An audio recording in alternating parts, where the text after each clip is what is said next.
will never know what middle class means. He just doesn't understand the real challenges that families are facing, never has, never will.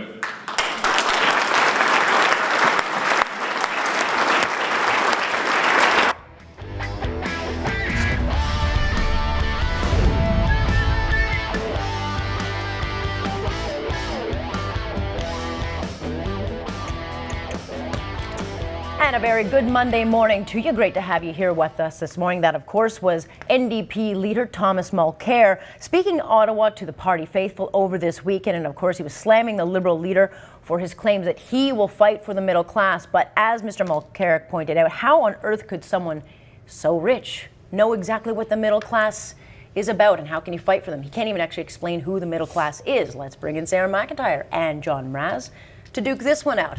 So, the pile-on has begun. We're going to start with the middle class, and then we're going to start talking about the comments that he made on Iran and Ukraine on Friday. But let me start with you, Sarah. So Mulcair has a lot to lose here with Justin Trudeau, and clearly he knows he's being threatened, and that's why he's lashing out and piling on. Yeah, I mean, it's about time that Mulcair came to the party. I mean, he's his biggest threat obviously isn't Stephen Harper, it's Justin Trudeau. And so he's taking direct aim not just at his competitor, but also at his bread and butter issue. You know, it's the NDP. They like to play the class warfare, the class conflict. And so Justin Trudeau's been trying to own that, because a lot of people, whether or not they actually fit into the middle class, actually self-identify as the middle class. I think all three of us probably think we're in the middle class.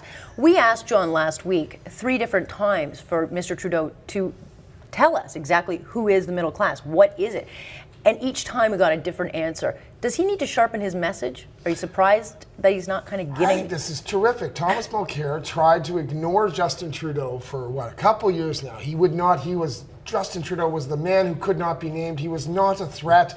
And all of a sudden, he's had to start saying Justin Trudeau out loud. It must be bitter taste in his mouth. I love to see the angry man struggle. And by the way, saying you can't imagine what it is to be something else, well, Mr. Mulcair, can you imagine what it is to not be a Quebecer?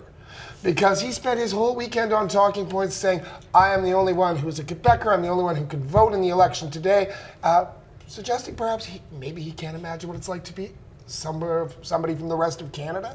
No, I don't think Justin Trudeau has to sharpen his message. He's clearly gotten under the angry man's skin. I think you would disagree with that, though, because to be able to speak to those in the middle class, because I'm desperate to know who is this going to affect, because if he's getting in, I'm selling all my assets. Yeah. I literally, and I think a lot of people would look at that, because I'm not sure where he's going to put the tax on or who.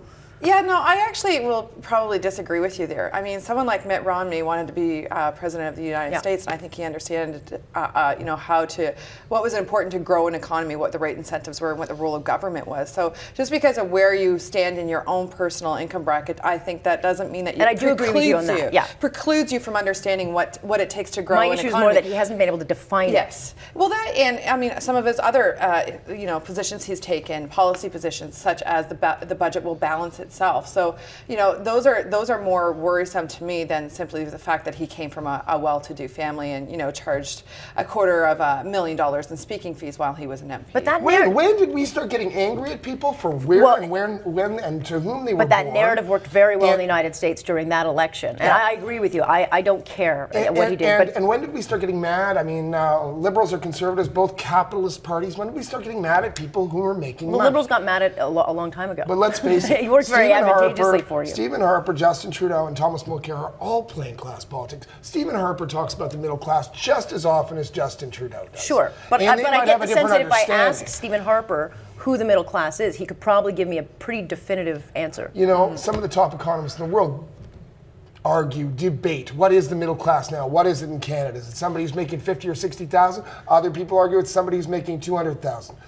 Only the 1% are not the middle class. Those are people making more than $1 million or $2 million. Who can tell? But the bottom line is all three of these guys are trying to talk to people who are ordinary voters, who are not extraordinarily wealthy, probably who have lines of credit, if we read The Economist correctly, that are overextended because we all like to have too much too soon.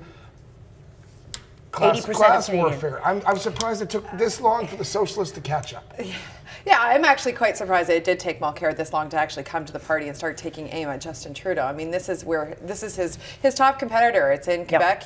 These are where his seat, where he's got the most to lose, and he's speaking the bread and butter language that the NDP has traditionally always owned, especially under Jack Layton. It was the working man, it was the blue collar man. We've changed that now to middle class, which is obviously a much wider swath, and so it applies to more people. I would also like to thank Mr. Mulcair for his vote for the Liberal Party in Quebec today.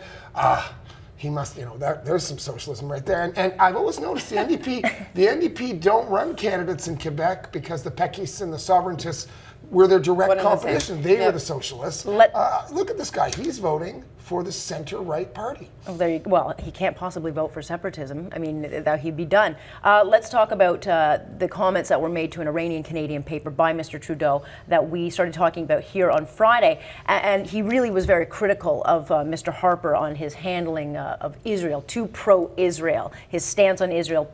He didn't say pandering to the vote, but he pretty much alluded to that. You haven't really heard much about this. Well, this is where I think that his understanding of world politics is a bit naive. Symbolism matters in international relations. It was important that John Baird went to Ukraine. It was very important that Prime Minister Harper went to Ukraine to show solidarity. He called that a 3-hour photo op. Yeah, which I think is is offensive to Ukrainians and Ukrainian Canadians. I mean, it was. There's no other G7 leader that was showing up in Kiev. Prime Minister Harper was, and I think if you took a lens, took a step back and out of the partisan politics, it was the right thing to do, and it was symbolically important that Canada show its support for Ukraine. I mean, there's 1.2 million Ukrainian Canadians, and so the Prime Minister has. It's not just simply about votes, but he has an absolute obligation and duty to make sure that we're standing with Ukraine, we're standing for freedom and democracy, and not on the brink of going back into that Cold War geopolitics with Putin. You know Ukraine better than anybody I know, so.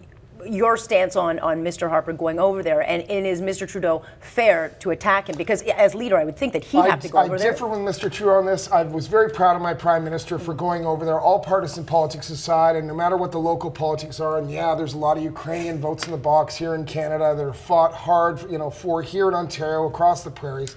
I thought it was terrific that Stephen Harper stood in the streets of Kiev with that interim government, with those people who are fighting for their sovereignty, for their freedom, for their liberty, to make sure the rest of Ukraine doesn't follow Crimea's suit. And if you see the news yesterday, it's not good. Russian insurgents across the east. So I think Trudeau's wrong on this. Having said that, Trudeau has put himself in an interesting position here, because he has rightfully gone after Stephen Harper for not supporting Israel, and I'm not sure he's articulated this well enough.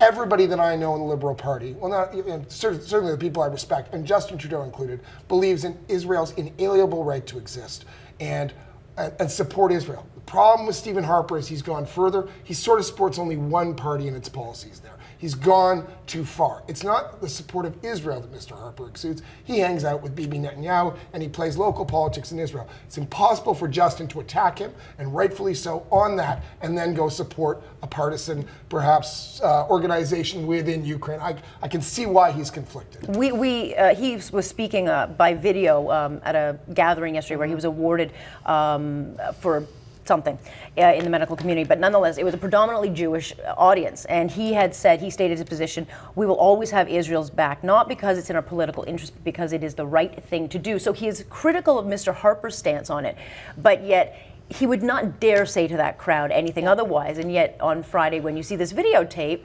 as I say, Mr. Harper goes further than just supporting Israel, which I'm all for. Mr. Harper goes and hangs out with Bibi Netanyahu at fundraisers. So he has a friendship with him. So what does that mean? There's nothing. No. It's not just a friendship.